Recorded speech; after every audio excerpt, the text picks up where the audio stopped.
Welcome back, everybody. Excited to be able to do this again. This is the EPC speaker series, Lifting Black Voices. First little note here, come about 5:15, I want to be able to excuse, obviously the monastic community may get up and walk out. Obviously they have mass later on this afternoon in prayer. And so if 5:15 we see the monastic community get on up and start to walk out, I just want to make sure that everybody knows best direction. They have their duties to be able to attend to today. I want to start this evening off with a prayer first and foremost. In the name of the Father, Son, and the Holy Spirit. Dear Heavenly Father, thank you for letting us gather here today to deepen two aspects that we're with you at the beginning. We are here to the search for deeper wisdom and understanding in your word and in each other. You have made a difference you have made us all different with two different aspects to be able to search for understanding and wisdom within. Please fill this room with love, empathy, respect, and grace. God, as we search for the deeper understanding of each other within the next hour. In the name of the Father, Son, and Holy Spirit, amen.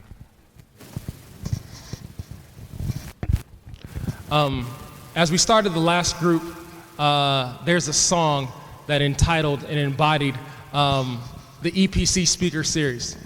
And the first portion of it that we talked about was, hide away, they say, because we don't want your broken parts. I've learned to be ashamed of all of my scars. Run away, they say. No one will love you as you are. And as we go through this speaker series, in terms of lifting everybody else's voices, for me, as we shared the story last time, that was the first idea and concept for me to be able to gather everybody together so that we can hear stories that are normally not told. But then, obviously, as we grow, our mission here is to be brave, to be bruised. I am who I am meant to be. This is me. Look out, because here I come. I'm marching at the beat I drum.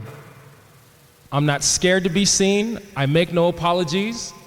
This is me.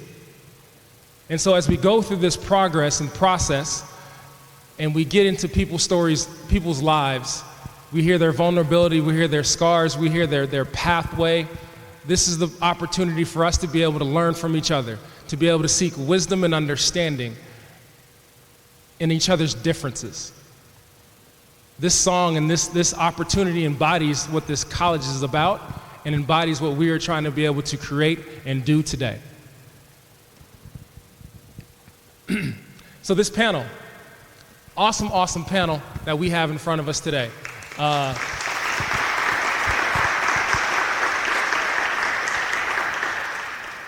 They're already applauding for you without any, all I gotta do is talk about you guys. A great panel that we have in front of us today from all different walks of life and the diversity within the social justice system in general. And I'm very excited to have this dialogue and conversation, to be able to get into some hotbed topics, to be able to get deep into some different issues, and to be able to show each other's not only similarities, but each other's differences, and to see where the differences come from. And then to know that at the end of the day, where those differences come from, that dialogue and communication is going to be okay. And I'm very excited for today's panel. My first introduction is Dr. Beeman. She has her bachelor's in science from the University of North Carolina, Charlotte. She has a PhD from Nova Southeastern. She got her dissertation, Dr. Beeman, I may mess this up, so I apologize. The presence of post-traumatic stress disorder symptomology and its relationship to attitudes regarding use of force held by urban patrol officers in the southern United States. Whew. She was also the recipient of the St. Benedict's Award. All right, she's our faculty athletic representative, and she works very closely with athletics and professors. She was also the Adrian Award winner for teaching excellence in 2018. Dr. Beeman.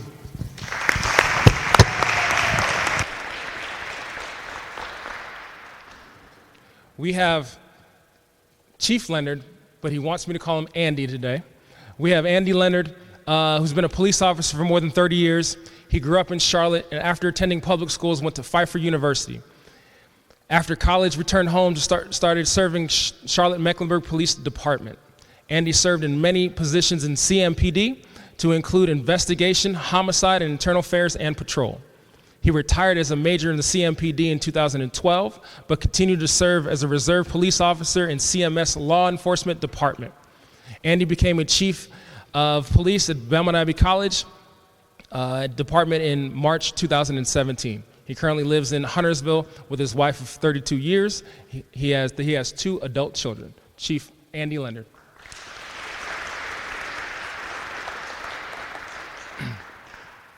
Charlotte City Attorney Patrick Baker. He's Charlotte City Attorney appointed in 2019. He also served in the city of Durham for 21 years. Within the city of Durham, he served in various capacities. Assistant City Attorney from August of 1997 until 2004. He was appointed an interim city manager and then city manager of Durham from August of 2004 until August of 2008. He returned to the city attorney's office as the appointed city attorney from 2008 until his departure to Charlotte in March of 2019. He has extensive experience in municipal law, including civil litigation, employment law, constitutional law, land use, public records, and legislative advocacy. City Attorney Mr. Baker.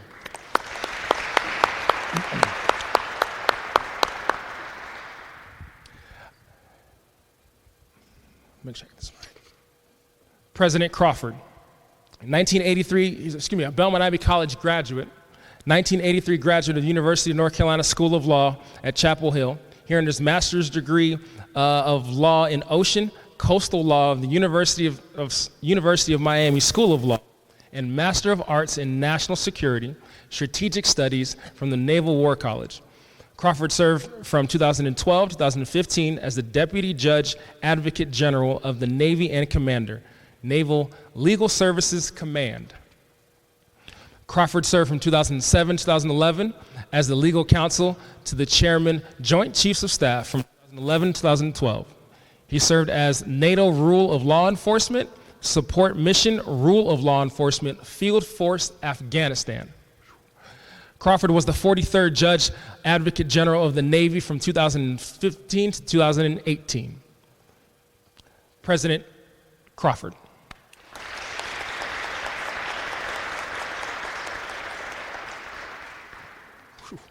All right, so as we dive into this, we're gonna get into my basketball expertise just constantly keeps coming out, so we have some shot clock questions for the entire group, first and foremost, to be able to get everybody rocking and rolling here a little bit. First shot clock question, starting with Andy. Working my way down. One quality you need to possess to have a career in law and order and justice.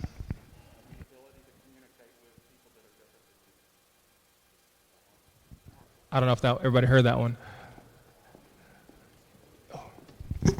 The ability to communicate with people that are different than you. Integrity. Oh. You must be accountable.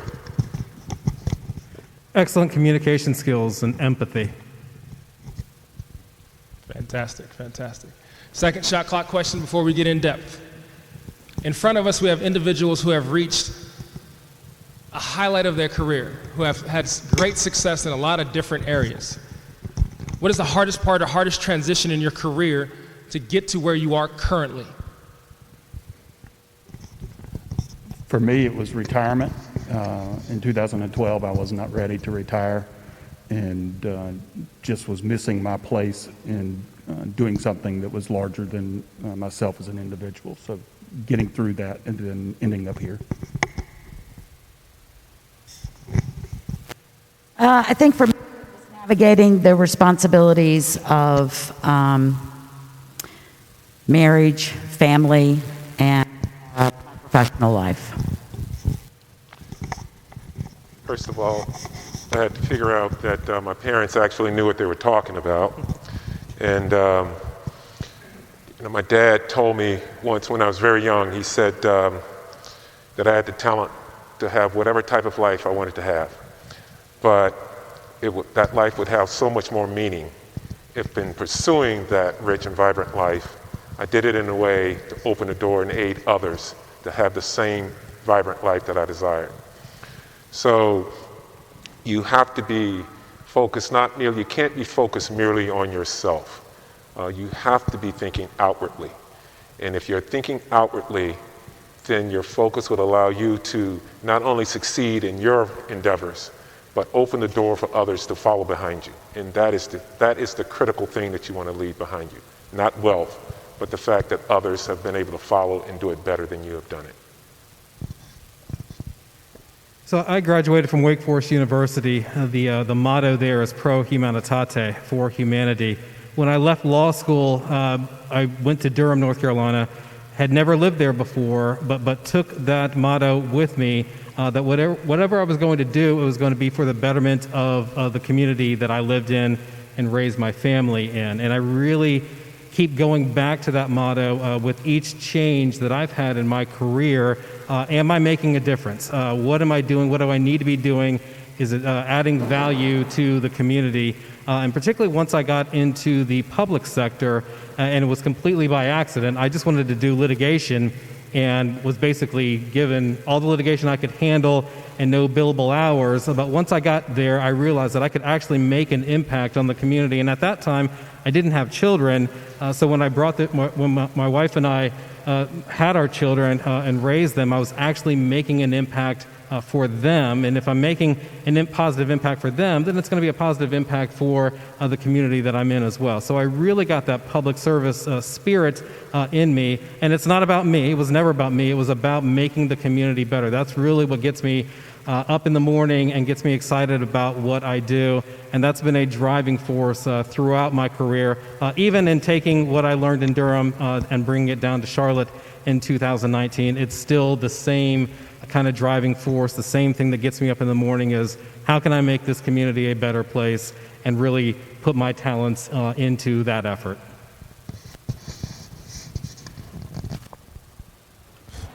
Fantastic. Thank you very much.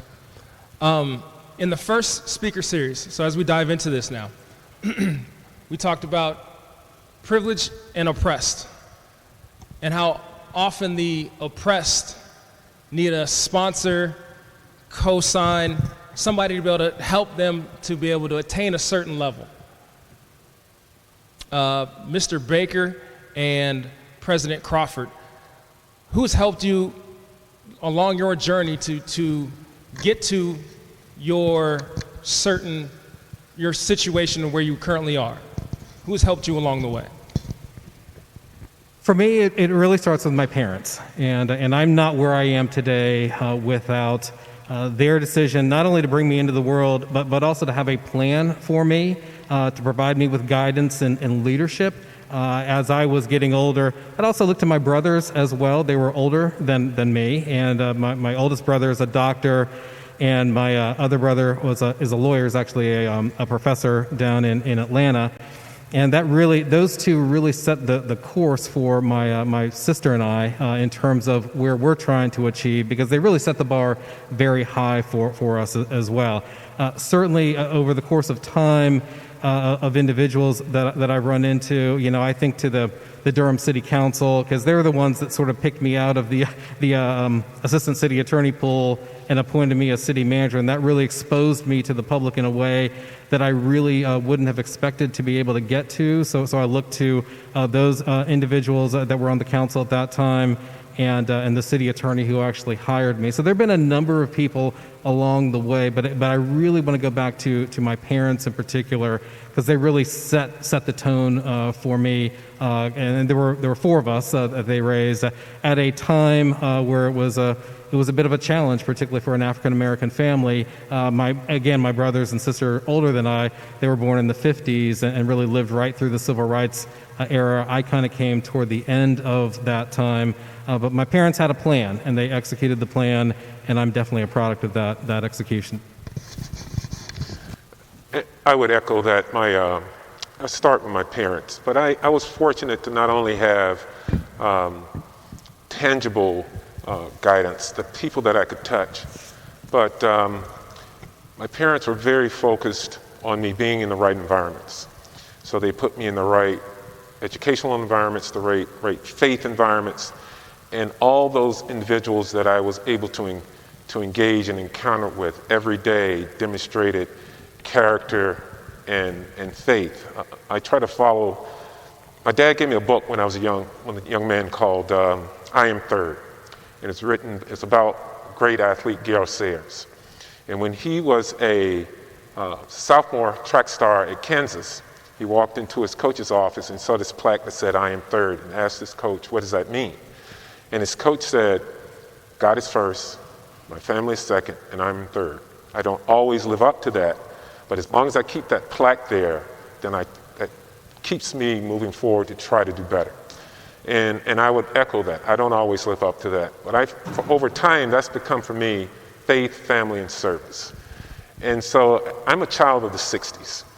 And not only did I have my father and my mother as examples and all the folks they put around me, but I had the opportunity to watch people put their lives on the line that enable me to sit in this chair today, to be called an admiral of the Navy, to be called president of the university. None of that happens without people that I don't even know having risked their life for me to be able to do that. And it just struck me that I had to do the same thing. As a lawyer, I look at things from the standpoint of rights and obligation. And I have rights, but I also have an obligation to not only exercise those rights, but open the door so others can exercise those rights. When I joined the Navy, I was embraced by people that didn't look anything like me, because there were very many senior officers that looked like me. And these individuals embraced me, thought they saw something in me that was worth developing. And I had one captain that used to say, I'm going to give you an opportunity, it's for you to sink or swim. And that presented me with a challenge, again, the right to have it, but an obligation to fulfill it. And so each step of the way, I've tried to fulfill that obligation, but also open that door that someone can follow in behind me to have those same opportunities. The ability to look forward and not only see a vision, but embrace that vision and make that vision a reality. Mr. Baker, follow-up question here. Is there a certain moment or individual that kind of stood out in your career that kind of helped you along the way? You know, as I'm thinking of this, there have been so many over the course of time that have really made a difference for me. I kind of go back to a weird situation my sophomore year of college, where I was probably in over my head in college and was performing in that direction as well. And I think to Dr. Carl Moses, and I keep going back to him as well, that kind of called me out and basically said, you're not doing the best that you can, and you're not going to be here much longer if you don't change it. I see bigger things for you, but you've got to step out of yourself. And he mentioned something to me about it. You have to be fearless. You have to be willing to put it out there and really, strive to be the best that you can be. And that takes courage, because it's easier to say, well, I could have done this, but I didn't really try, or I had these other issues. And he really called me out. And that's the shove that got me through college and really through law school. So he was certainly prior to my professional career of really telling me, don't be afraid.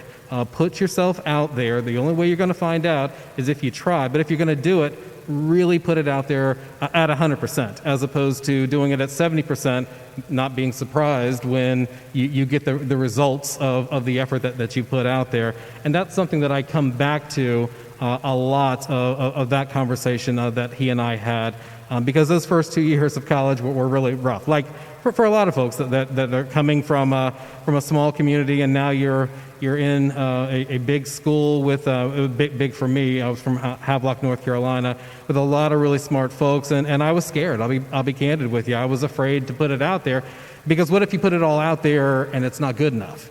maybe it's easier to not put it all out there, and then you can, in the back of your mind, think, well, I could have tried. If I had worked harder, maybe things would be a little bit better.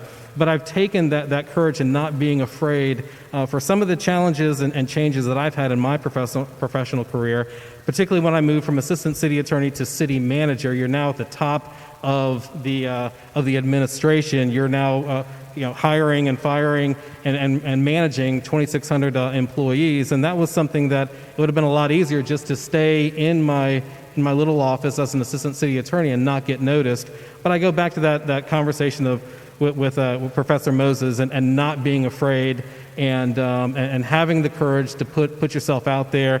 Same thing when I became city attorney, and also when I was very comfortable in Durham, I put myself out there again by coming to a much larger community to do it all over again. Not because of the money or this, that, and the other. It's really the opportunity to learn, the opportunity to grow. Doesn't just happen by sitting in your chair and waiting for it to happen to you. There are times where you have to go and put yourself out there. Now, putting yourself out there may put yourself in a situation where it doesn't work out.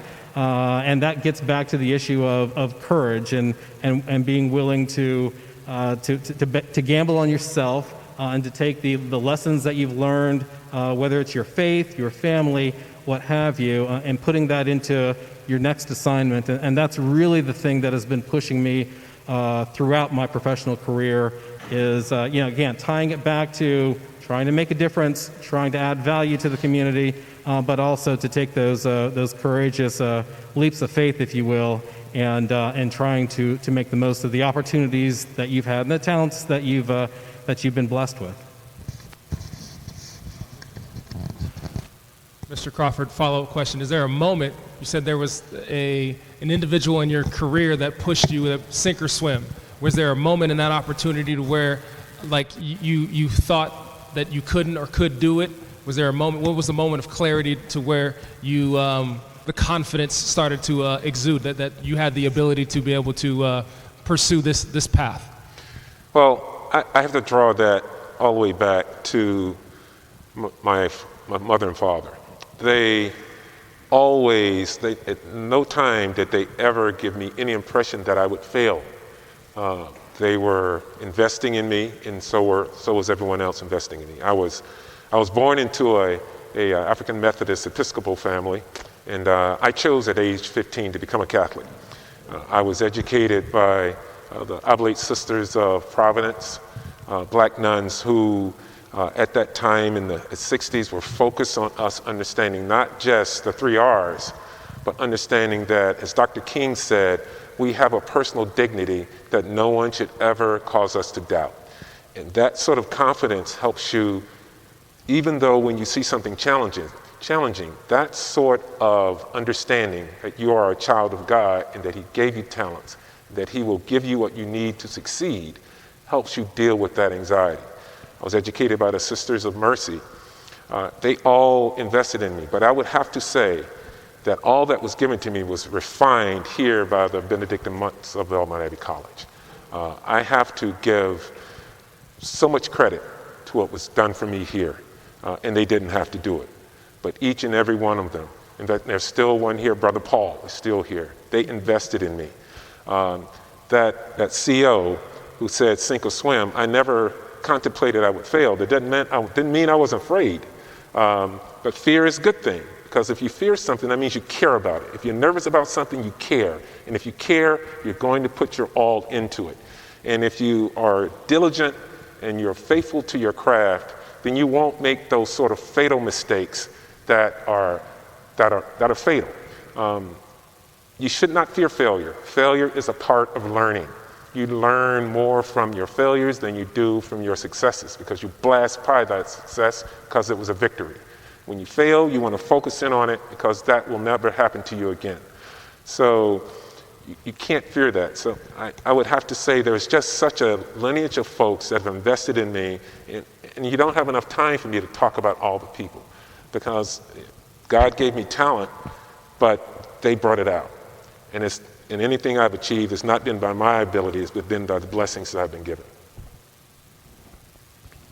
Thank you very much. Dr. Beeman, Chief Leonard, from your experiences, how has privilege and oppression affected the social justice system thus far, or how have you seen it in your career? You know, Dr. Beeman, your career coming up, being in the police department and being one of the very first female police. If you can just talk about that story, that'd be fantastic. Okay, thank you. Yes, so I decided to pursue a career in policing at a time when we had not many female police officers.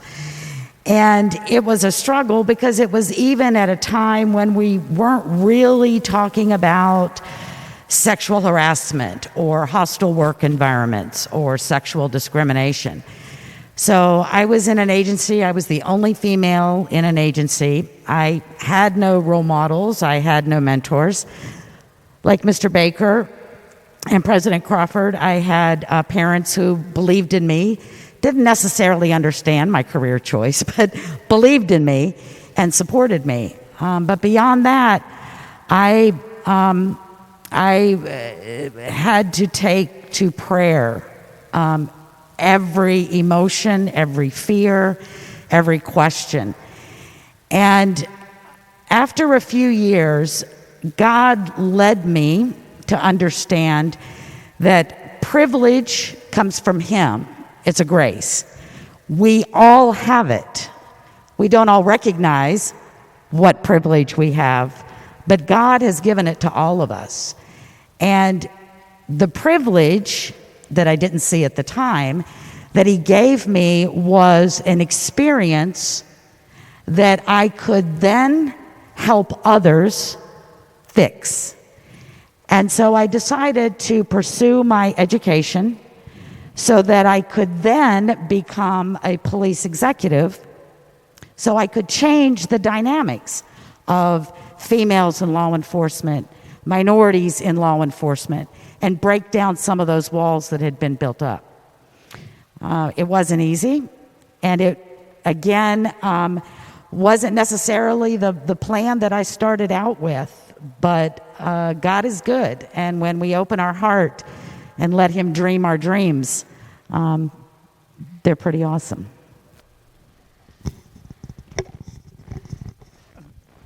The oppressive piece that you see as a police officer is, I grew up in Charlotte, so I was very fortunate that I too would thank my parents for what they did for me. My parents both were part of civil rights movement, so I was brought up in an understanding of all people being equal.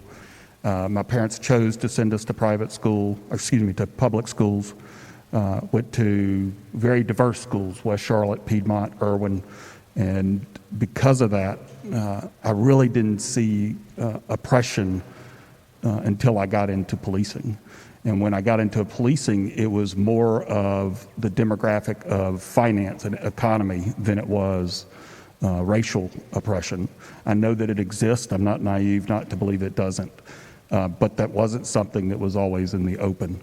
What you really saw was the impact that poverty was having on people in the community, whether they were African American or white. And when I started policing, most of the areas that I policed that were poverty stricken were actually white communities, not African American communities.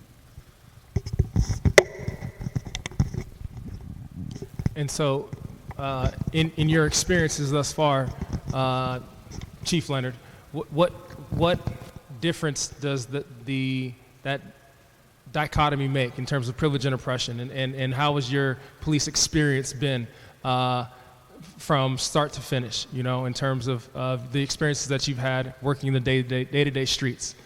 If you can just give a first-hand account of what it's like to be a police officer in your shoes.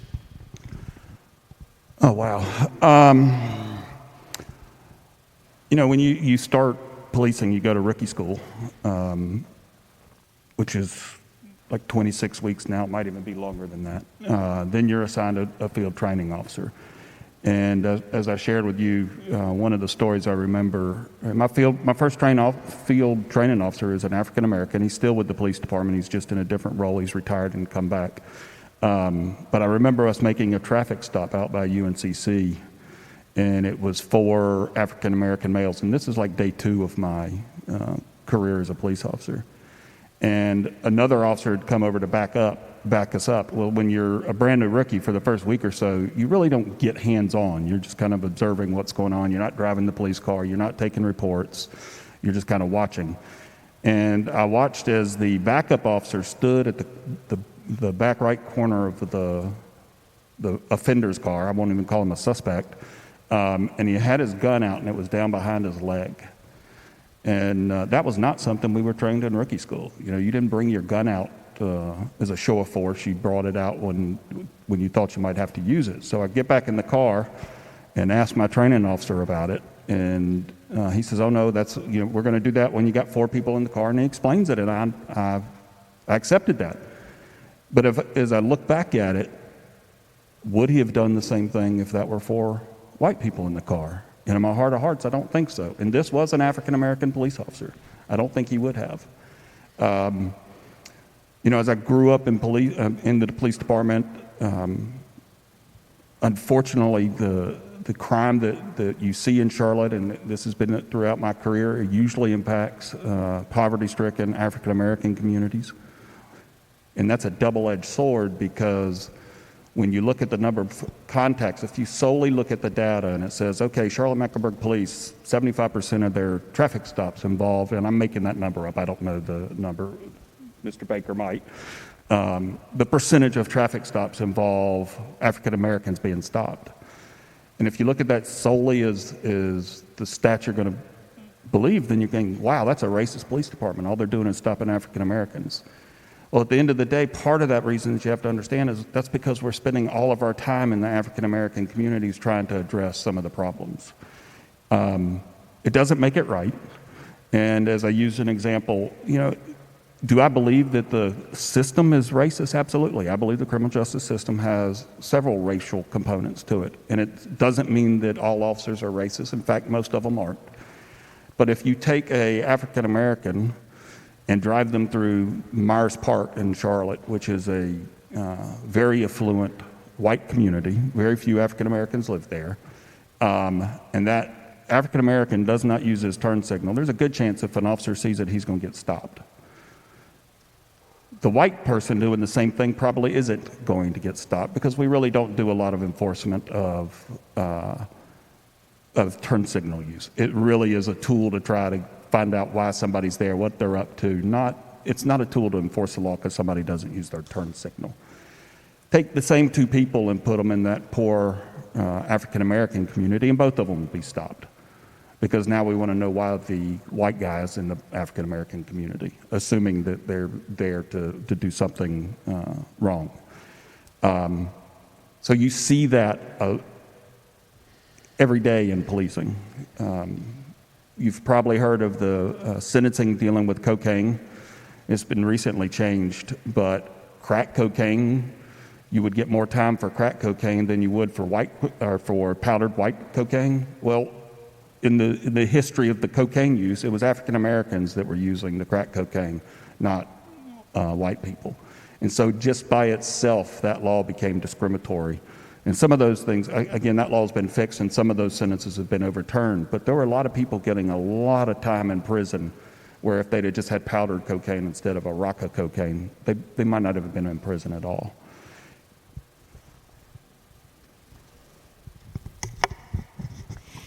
So I'm just going to buttress a comment to what Chief is talking about with crack cocaine. So when that federal legislation was passed, originally the penalty, the punishments for crack cocaine were about 7 times more strict as powder cocaine. But what we were seeing on the streets and what the data was showing is that the behavior exhibited from those who were using crack cocaine was far more violent than individuals who were using powder cocaine. So yes, it appears that it is a piece of discriminatory legislation on the surface, but when you look into the reason, it perhaps makes sense. Okay. And I will add to that, I was a homicide detective during that time period, and you're looking at the homicides that are happening now in Charlotte and the number of them. And crack cocaine's not driving it, it's other things. But when I was a homicide detective, that's when we did break the records for homicides in the city of Charlotte, and it was driven by crack cocaine. So that is 100% correct, that there were reasons that people thought that those laws needed to be that way. But looking back, hindsight, it certainly impacted the African American community more. Thank you. Mr. Baker and President Crawford, now that you're in the position that you're in currently, and you've been through the process that you've been through, how are you helping those behind you get to the positions that they aspire to be? Yeah, I would say I routinely go to law schools to talk to young lawyers about public law, municipal law, however you want to describe that. I think that the career that I've had in municipal government has been one of the most, I can't imagine a more satisfying career, and it really fits my particular personality. Again, getting back to the idea of making a difference in your community, sometimes government hasn't always been there for the entire community, and that's a history and a legacy that we're having to fight through. But I'm proud to fight through that to provide more equity for our communities as we continue the process of making our country a better place.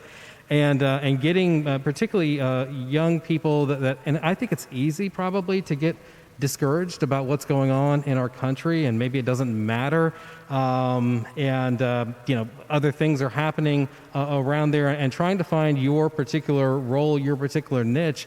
I would definitely encourage you to be more focused, to be more interested in making a difference, and not get sort of thrown out of the wash of the political discussion that's going back and forth and being discouraged.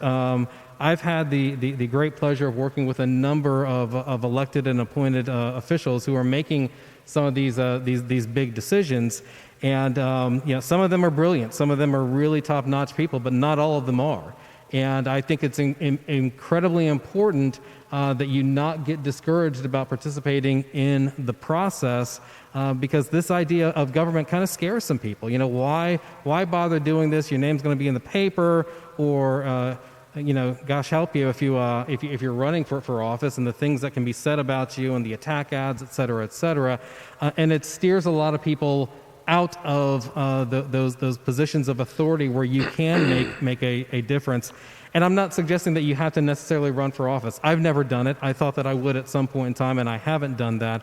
But there are a number of areas, whether you get into government work or the private sector, but doing that type of work on behalf of your community, there are lots of ways, and definitely our communities, our local communities, our state communities definitely need the help, definitely need the voices that you bring to the table. And I would definitely encourage you to stay focused, to get out and vote. Starting with voting, you've got to go out and have your voice heard. Attending these types of sessions here, it's a beautiful day out there. I'm impressed that so many of you are in here, because you don't have to be here, but you want to be here, and that's a good sign.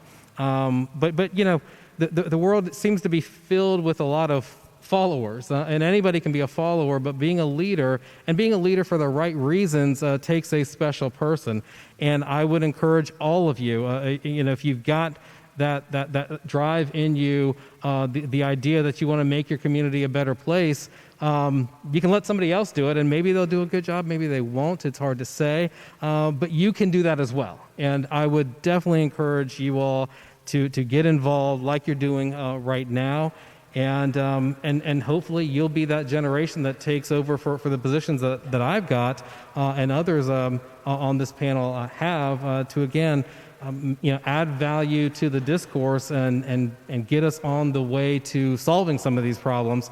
You're the heirs apparent for a lot of problems that this country has had for almost in its inception. And at some point in time, it would be good if we start actually solving some of these problems. As challenging as these times seem to be, I see nothing but great opportunities for change. We're actually having some conversations. They're difficult conversations, and you know, it just is what it is. But we are actually having some conversations that 5, 10, 15 years ago, I don't think we would have ever had. I encourage folks to stay focused on what's really at issue. It's easy to get sidetracked and to chase the rabbit out the room, and sometimes it's designed to take your attention away from those things. But I would encourage you again to stay focused on these events and to try to find your niche, your role in adding value to the discussion. I chose the law. One of the reasons I did, because of something I read that Thurgood Marshall said, and when he in the NAACP Legal Defense Fund was working toward the case that became Brown versus Board of Education, and he talked about, and they would travel into the South defending African Americans that had been charged with one crime or another and that were facing inequitable justice. And it's a great book that I would urge folks to read called The Devil in the Grove. And he said that he was a social engineer. And essentially what he was trying to do with his team was not merely change the institutions of the government, but change men's hearts. And so you hear that, you think about that, and you can think about being a part of something like that. You have to listen. What is that voice? There's a voice out there speaking to you just like that voice spoke to me. And when you hear it, you will know it. You won't have to be confused. You won't be confused about it. You will know it when you hear that voice. And so when I went into the Navy for that same purpose, because I wanted to not just merely help those or serve those here in this nation and those in uniform, but I wanted to go beyond the boundaries of this country, because there are many places in this world that are not privileged to have a constitution, a Bill of Rights, a Declaration of Independence, that no matter how much we criticize the implementation of these founding documents, the fact that we can criticize them and still not be incarcerated for that criticism is in and of itself a reflection of how brilliant the design of this experiment that we live in is. And so I've wanted to be able to sort of contribute to those in those countries that didn't have those opportunities and help them through mentoring, through providing programming that help them be able to develop the skills and the education that will allow them to be their own social engineers in their environment. I have been blessed to be at Felicity University now, and I see that is just a natural continuation, a natural follow-on from the service of trying to help contribute to others, help themselves. When I look in the streets and I see those that are protesting, those right up front are you. It's the youth of our country that are right up front and speaking out. And someone says, why so much protesting? Well, when people aren't listening, we speak louder. When people aren't listening, we speak louder. And we act more. Dr. King, through his civil disobedience, that was messaging, that was speaking louder to be heard. And so if we know you're going to speak loudly to be heard, then we have an obligation to contribute to your capacity to be able to speak articulately and effectively in that environment. Because you will be our leaders. You will make the change that needs to happen. So if we, the four of us, can make a contribution to your capacity to be able to do the things that you see need to be done, I think that's what our calling is to be. So I urge you, listen for that voice. You're going to hear it, and you'll know it when you do.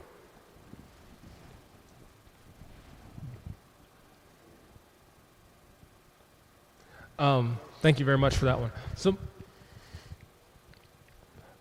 hearing that voice is definitely something that we all definitely need to be able to hear and adhere to, when we do hear that voice, especially here at Belmont Abbey College in general, because this is a place to where we can build those bricks and we can do those things here at this institution. The last speaker series, we also then talked about cause, not the symptom.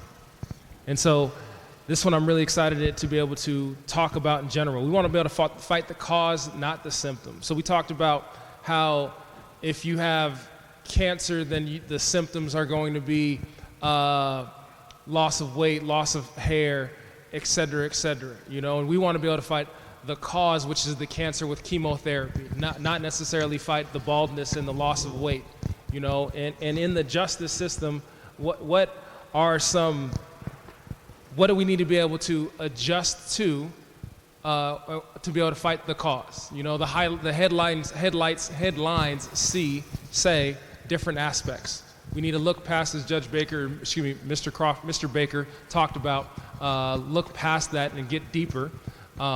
What things do we need to be able to fight or in the justice system, or what things we need to be able to talk about in depth or look into more, or be able to put a spotlight on moving forward? People talk about defund the police all the time. People talk about reform.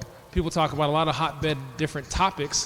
What does that mean? And then what do we need to be able to do to make our relationship better? Who here has seen the Netflix documentary, The Social Dilemma? So for those of you who haven't seen it, I would encourage you to see it. I found it incredibly fascinating, the amount of energy that these tech companies put into training us, to making us think a certain way, to be able to put something into our head that maybe didn't exist in our head before. And most of it was about advertising and trying to get us to buy a product. I mean, that's the economic method that they have there.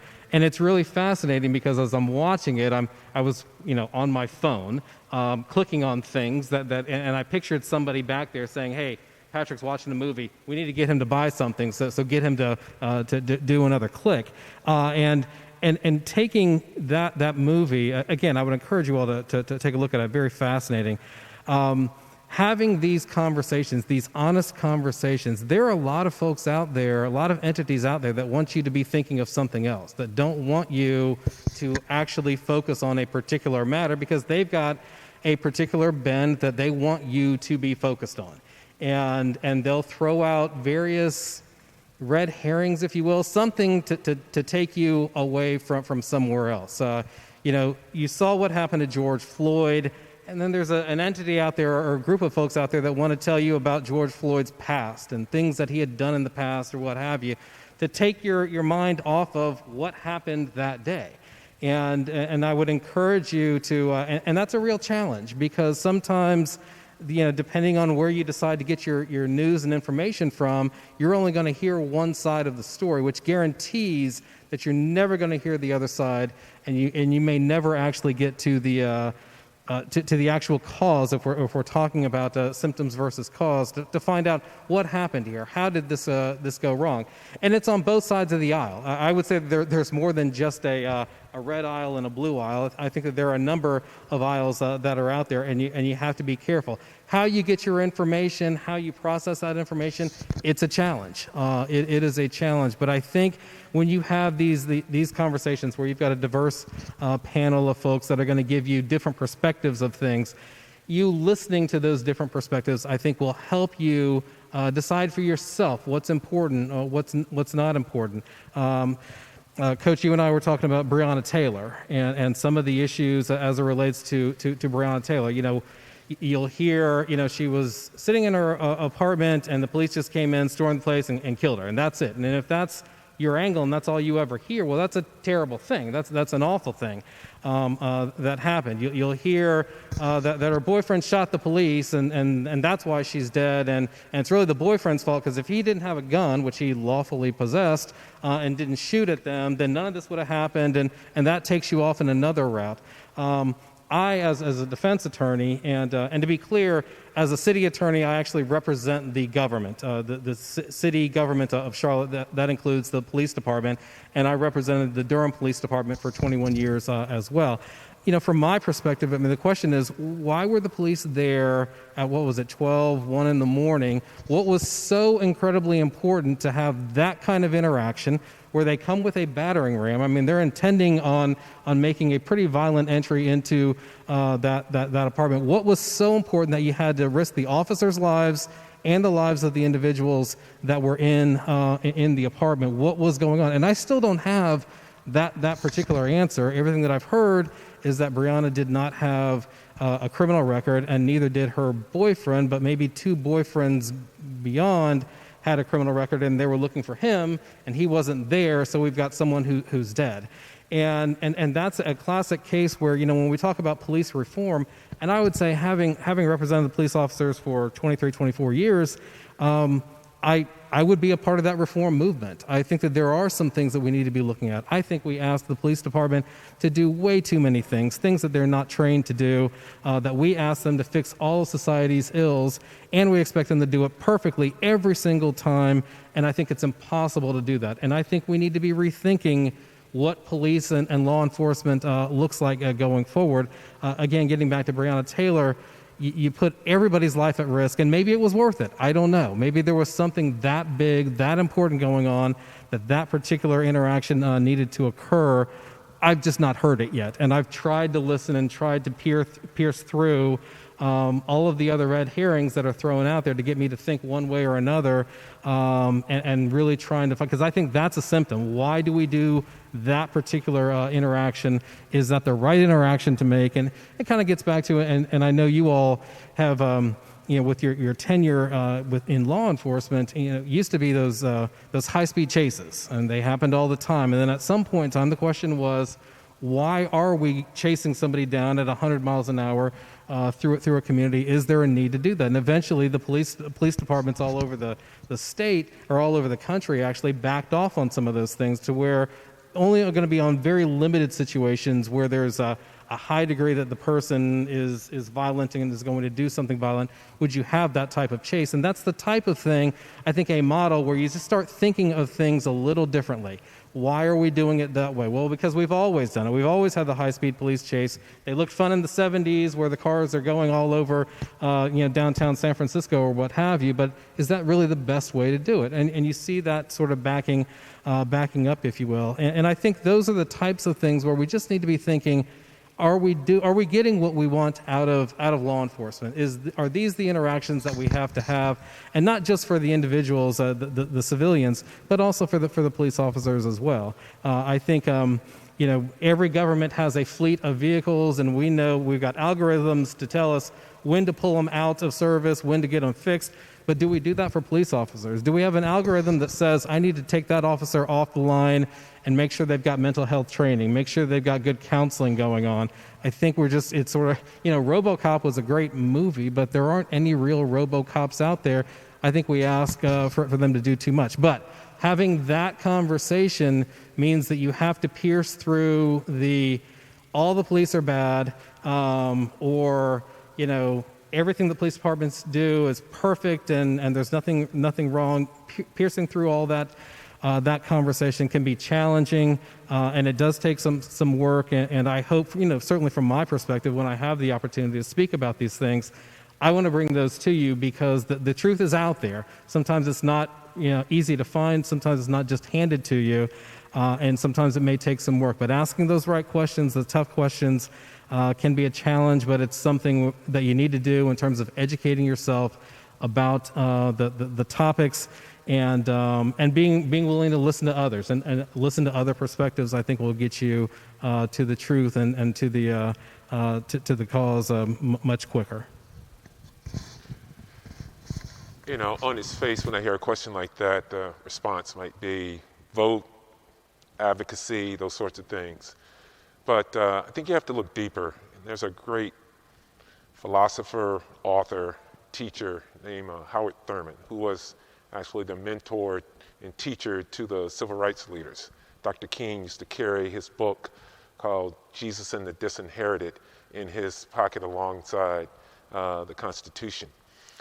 And that's a great book, by the way. And I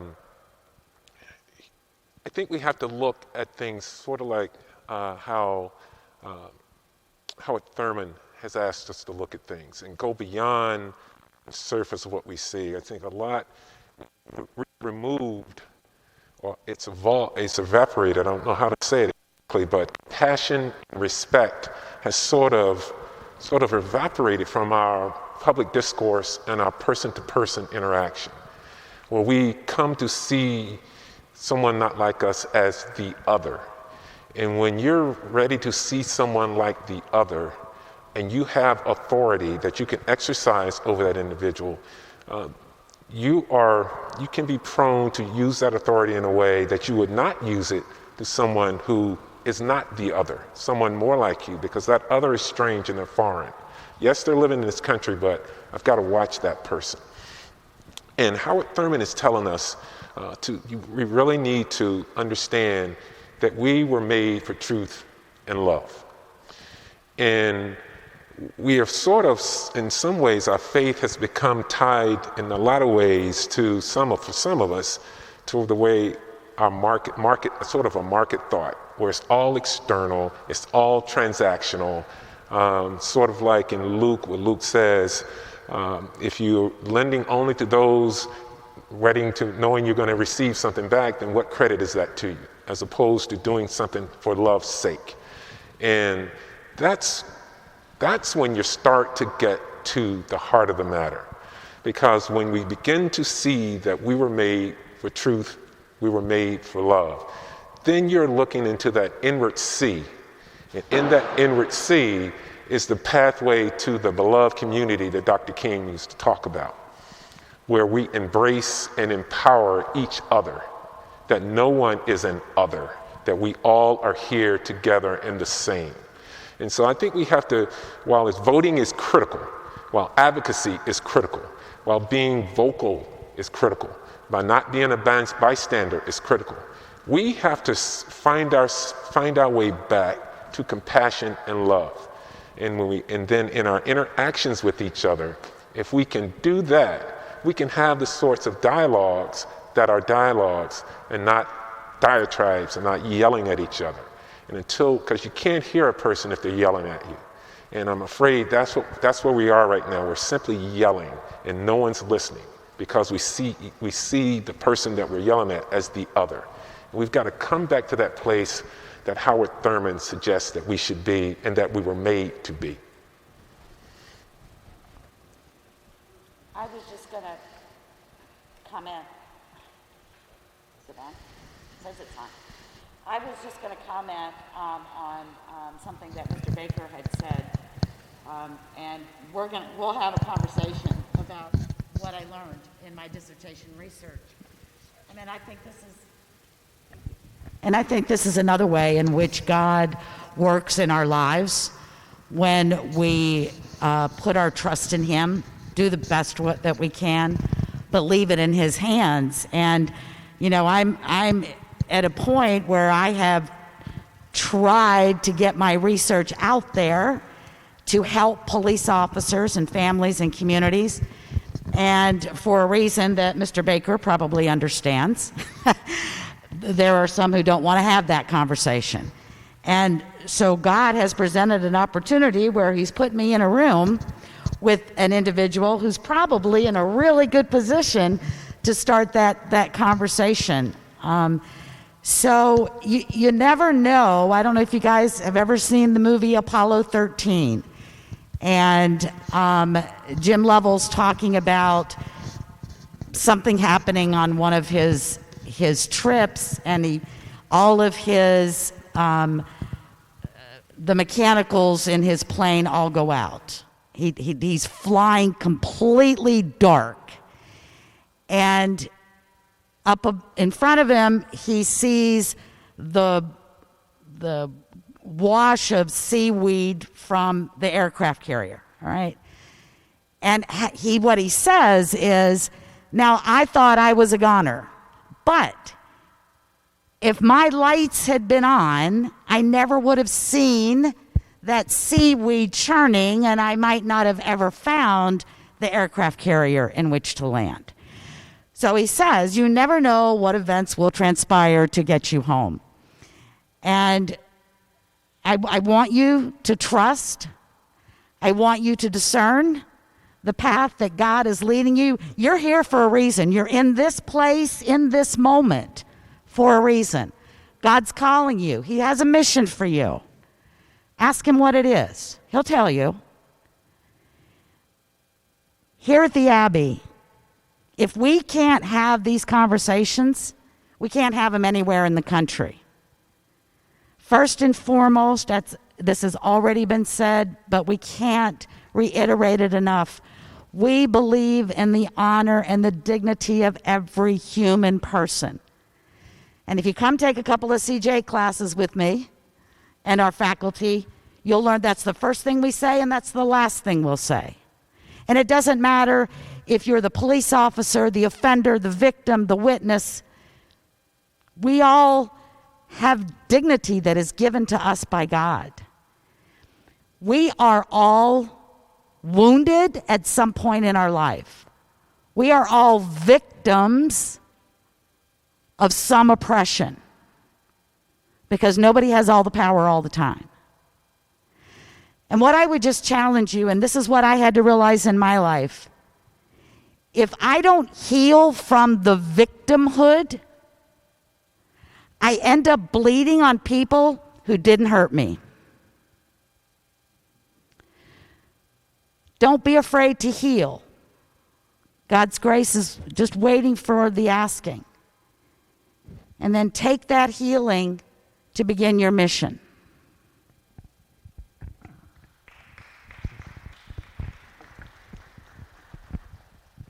So, growing up in Charlotte, we look at the causes as a symptom of where we are now and the relationships with police and the community. Charlotte, I always thought we did a good job at it. We've been doing community policing longer than anyone else. The policies you talk about, car chases, we changed those policies. The policy that you can't choke somebody, we changed that policy years ago. I mean, heck, that policy was, when I started policing, it was against, you couldn't choke somebody out. The duty to intervene, that's case law. All of those things that we've heard so much about have been part of Charlotte's policing forever. They always are taking current events and looking at it and asking the question. The Breonna Taylor case was a no-knock warrant. We don't do no-knock warrants in Charlotte anymore, except under extreme circumstances where you know that you're going after a violent person and you know they're armed. They can do it under those circumstances. But it's my understanding that was a potential drug warrant. We would never do a no-knock warrant just because the person might get rid of the drugs. So what? It's not worth the danger that you're putting the person in or the police officers in. So I've always looked at Charlotte as being a progressive, wonderful police department. Yeah, there's going to be times that people make mistakes. We're human. We're not perfect. But I think the eye-opening one, and Dr. Beeman may agree with me, was when we had the riots a few years ago after Keith Scott was killed. I really thought Charlotte was above that it hurt to watch that happening in Charlotte because we'd had more controversial shootings in our past. And that one was the one that just really told people that cared about Charlotte. And I was retired at the time, but I'm a Charlottean, and it broke my heart. And you start wanting to know, why are we here? How did we get to this point? And now, unfortunately, it seems like every time a police department does something wrong anywhere in the United States, we run the risk of having riots in Charlotte, and we're better than that. And I don't know how we have to have these dialogues. We have to sit down. It has to start at the local level. It has to start where you live and the people you're with, because you're not going to be able to, you may one day be able to change the world, but we can't do that right now because we need to change what's in our hearts and at our local level. And even if it's just two people sitting down that are different from each other and seeking to understand before being understood, that's where it's going to have to start. Again, what's going on in Charlotte with all over the policing. For me being a police executive, for me being a Christian, and for me being somebody who believes in love, it's hurtful. And, I'm here because God put me here, but I'm here because I love every one of y'all. I mean, if you come see me, you'll know that. It's everybody that works for me, that is our mission. Our mission is to support the mission of the college by making this a safe environment for you, but it is also a mission of love. So what's going on now, I wish I could fix it. I wish there was some way that, the dialogue that I have with one student would change the world. It might not, but it certainly will change both of us. Last shot clock question real quick. Actionable items within the political system to make a change. Like what from this, what do you want to be able to give the group in closing? Well, the first one you've heard multiple times is you have to vote. If you don't vote, you can't complain. I think you have to be active in what's going on in the politics, but I'll also tell every one of you, if you're not happy with what you see in policing, Charlotte-Mecklenburg Police Department's hiring. There are 200 officers down right now. There are nobody standing up to do that job. And so if you don't like what you're seeing, join the police department to be part of the solution. I would agree with that. One of the things that I do when I teach law enforcement in the U.S., I require a ride-along of the students. So for a full shift, they get into a police car, whether it's 8 hours, 10 hours, 12 hours, whichever agency they're riding with, and they see everything the police officer sees. And I would encourage you, now I know because of COVID, they have those kind of on hold for right now. But I would encourage you, in all the years I've been teaching and in all the ride-alongs that I've required, I've had a few kids come back and say, I thought I wanted to be a police officer, but I don't think I could do that. Or I've had them come back and say, I never even gave police work a thought, but I'm in. But I've never had a student come back and say, that was a waste of my time. So I encourage you to take advantage. Most agencies have some sort of citizen ride-along program. So when they open back up, I strongly encourage you to take advantage of that.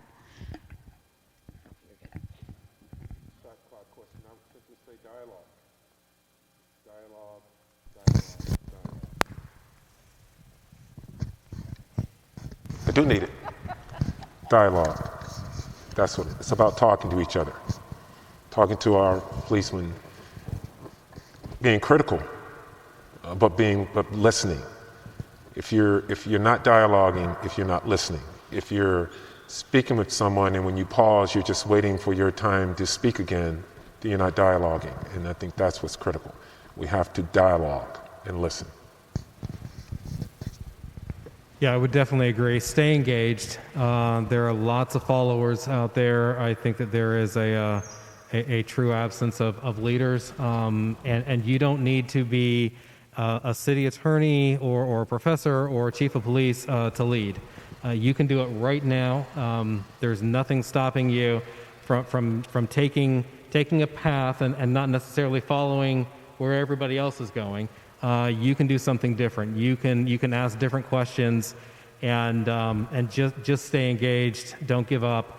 There are lots of challenges out there, but I think there are tons of opportunities, even at your generation right now, to really get engaged and to make a positive difference in the community. Maybe it's not you changing everything, but rest assured, if you get engaged and change just a few things that are in front of you right now, it'll make a huge difference if everybody is pulling in that direction as well to find those opportunities out there, because they're out there, and your talents, your skills, the things that you've been blessed with, the things that your parents provided to you, your professors, et cetera, all of that is waiting to be used, and don't think that you don't have something to add to the discourse.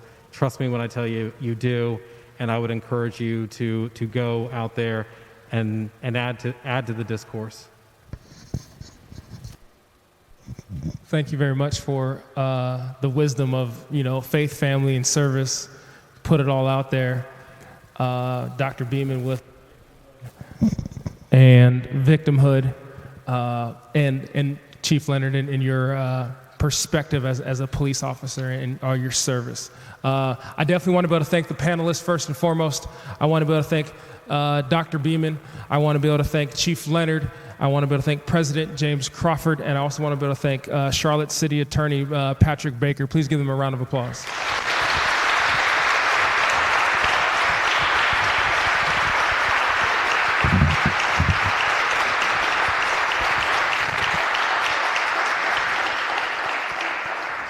I also want to be able to thank the people in attendance for putting the effort first to be able to have this dialogue and conversation at this college and at this campus. We are definitely